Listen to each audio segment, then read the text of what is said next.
BFM Business et 01 TV présente En route pour demain, en région. Et nous allons aller donc en région, à Nantes. À Nantes, découvrir Steamcar avec notre invité qui est en visio. Il s'agit de Yann Brazeau, cofondateur donc de Steamcar. Bonjour Yann. Bonjour à vous. Et merci d'être avec nous donc à la fois sur BFM Business et 01 TV dans ce numéro d'En route pour demain. Alors Steamcar, si on a bien compris avec Pauline, on parlait tout à l'heure de cette mode du reconditionné. Vous êtes spécialisé dans la voiture, c'est ça ? Alors on est spécialisé dans le reconditionnement de véhicules d'occasion, précisément. Alors expliquez-nous comment ça fonctionne. Alors, comment ça fonctionne ? C'est aujourd'hui, donc Steamcar s'adresse aux professionnels. Et donc les professionnels nous confient leurs véhicules d'occasion pour qu'on les expertise et qu'ensuite on les reconditionne, c'est-à-dire faire toutes les opérations de mécanique, de carrosserie, de prépa esthétique et de photo le plus rapidement possible. Voilà, donc on va expertiser le véhicule, relever l'intégralité des défauts, proposer les meilleures techniques de réparation sur chacun des défauts et ensuite proposer à nos clients finalement de laisser certains défauts, parce que sur un véhicule d'occasion, on ne refait pas tout, et puis enchaîner les tâches le plus rapidement possible. Donc c'est vraiment ce que viennent chercher aujourd'hui nos clients, donc l'expertise métier et ensuite la vitesse. Et aujourd'hui, c'est plutôt des véhicules type des utilitaires que vous expertisez ou plutôt des véhicules de commerciaux ? C'est quoi le type de voiture sur lesquelles vous travaillez le plus ? Alors en fait, aujourd'hui, on reconditionne tout type de véhicules, alors que ce soit des véhicules utilitaires, que ce soit des véhicules particuliers, et aussi des véhicules. En fait, finalement, on va reconditionner des véhicules qui sont très récents et des véhicules qui sont très très kilométrés, jusqu'à 200 000 km. Et puis, on va reconditionner des véhicules prestigieux parfois sur certains sites, et puis des véhicules un peu plus classiques sur d'autres. Donc voilà, finalement, nous, on est capable aujourd'hui de proposer nos services quel que soit le type de voiture qu'on nous confie.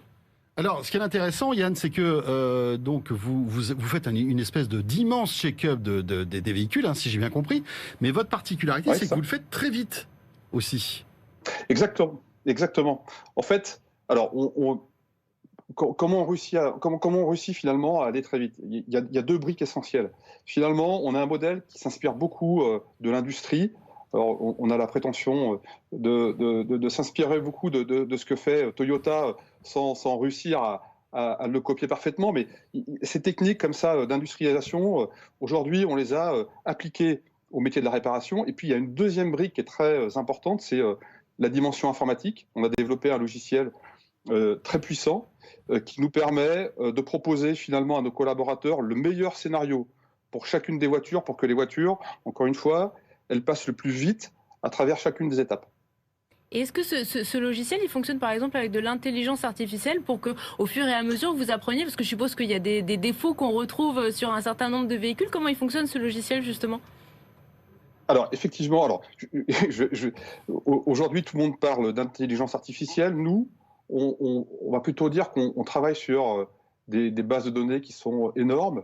Et effectivement, la solution développée par l'équipe, elle, au plus on l'utilise, au plus elle apprend et au plus elle est capable de proposer des solutions parfaitement adaptées à nos ateliers. Donc oui, elle a cette capacité finalement à apprendre. L'outil, il a cette capacité à apprendre de l'utilisation qu'on en fait, mais on est plutôt sur la gestion de big data.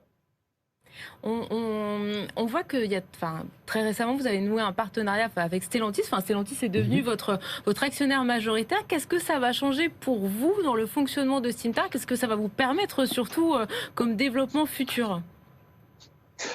Bon, alors déjà, quand on a créé l'entreprise avec Jean-François, mon frère, on avait déjà l'ambition de proposer des services de Steamcar un peu partout en France et ailleurs.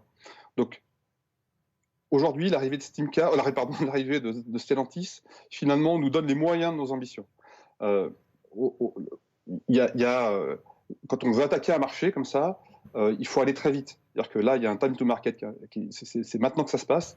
Donc, on a prouvé qu'on savait faire tout seul. On a prouvé qu'on était capable de dupliquer seul. Bon, maintenant, pour accélérer, il y avait deux possibilités. Soit un fonds d'invest, soit un corporate. Et puis, Donc, il faut comprendre qu'il y a un certain nombre de corporates qui venaient toquer à la porte depuis un certain temps chez Steamcar. Et puis très rapidement, on a passé du temps à écouter ce que Stellantis avait nous proposer. Puis c'est devenu assez évident qu'il y avait des synergies plutôt fortes en termes de volume, en termes de capacité à se déployer, en termes de capacité à attaquer le marché européen, sur la fourniture de pièces. Enfin, il y a tellement de synergies. On s'est dit que c'était finalement le meilleur partenaire pour nous accompagner dans ce développement. Et donc, effectivement, il y a Stellantis qui est arrivé, qui est rentré au capital fin janvier. Et voilà, et on est ravis parce qu'encore une fois, aujourd'hui, on a les moyens de nos ambitions et ça, c'est super chouette. Eh bien voilà, une belle réussite que Steamcar. Merci beaucoup Yann Brazeau d'avoir été avec nous en visio. Merci, avec depuis plaisir. Nantes, donc Steamcar pour terminer ce numéro d'En route pour demain. Pauline, bien sûr, on sera là la semaine prochaine. Absolument François, merci à tous de nous avoir suivis et à la semaine prochaine. Bon week-end. Salut à tous.